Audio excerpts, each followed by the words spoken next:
ये कैसी परीक्षा पे चर्चा जहां रोजाना लीक होता पर्चा।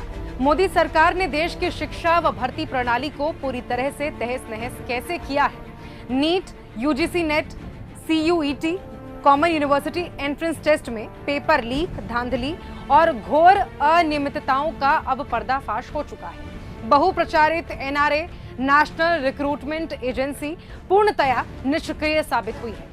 अगस्त 2020 में मोदी जी ने बड़े जोर शोर से एनआरए की घोषणा की थी। जबरदस्त ढिंढोरा पीटकर उन्होंने ये बोला था, एनआरए करोड़ों युवाओं के लिए वरदान साबित होगी। सामान्य पात्रता परीक्षा के माध्यम से ये कई परीक्षाओं को समाप्त कर देगा और कीमती समय के साथ साथ संसाधनों की भी बचत करेगा। इससे पारदर्शिता को भी बड़ा बढ़ावा मिलेगा।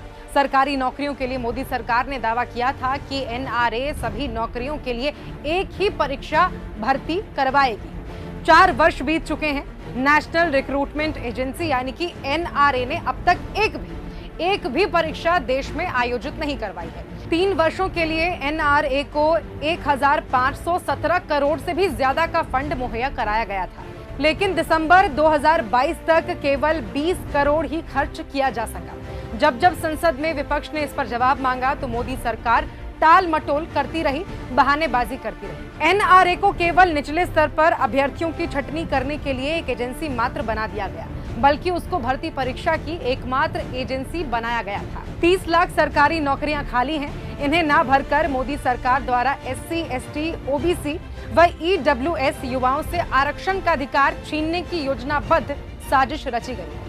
एनसीईआरटी की पुस्तकों में वैज्ञानिक सोच को बढ़ावा न देकर उसे राजनीतिक रंग दिया जा रहा है। यूजीसी, सीबीएसई, आईआईटी, आईआईएम जैसी संस्थानों की स्वायत्तता को खत्म कर दिया गया है। आरटीआई के मुताबिक पीएम मोदी के परीक्षा पे चर्चा के खर्च में 6 वर्षों में 175% का उछाल आया है। जो सरकार बिना धांधली के एक देशव्यापी परीक्षा नहीं करा सकती, उसके मुखिया द्वारा छात्रों को परीक्षा पर ज्ञान की वर्षा की जा रही है, जो कि साफ साफ बेईमानी है। झूठे वादों से करोड़ों युवाओं को बेरोजगारी के दलदल में धकेलकर मोदी जी कैमरे की छाया में बीते दिन यूनिवर्सिटी घूम रहे थे। पहली नौकरी पक्की, आरक्षण का अधिकार व पेपर लीक से मुक्ति जैसे हमारे जो एजेंडे थे, हम उन पर अभी भी कायम रहेंगे।